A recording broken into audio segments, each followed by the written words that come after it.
Most of the strategy to remake America from within started with Antonio Gramsci, who wrote over 2,000 pages back in the 1930s. The plan he suggested has been the main focus of the left ever since. Antonio Gramsci was a neo-Marxist philosopher. Antonio Gramsci was an Italian communist.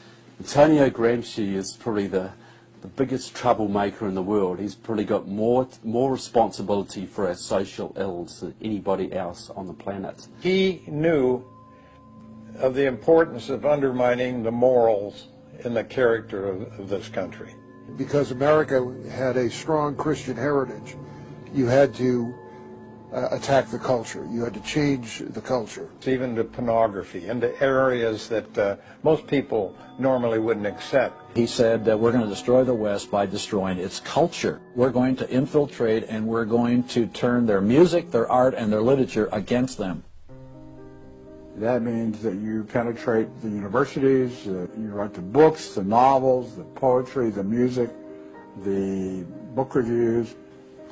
And once you control the culture, then you can sort of shape the thought of rising generations. He differed with Marx. Instead of, for example, destroying the church and the other basic institutions, he said infiltrate them and use them to change the culture.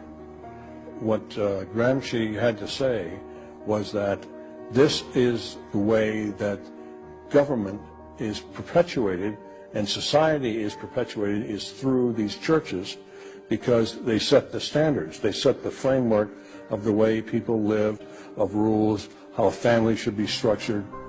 He didn't want a revolution on the streets that would be overturned by the police the next day.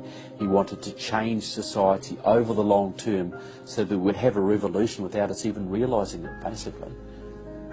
And the communists have been very effective in promoting their ideology in Hollywood, in the mass media.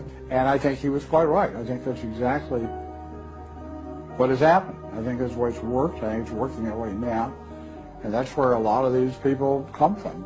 And that's been the big success story of communism in the last 50 years. It's the professors, it's the educationalists, it's the journalists.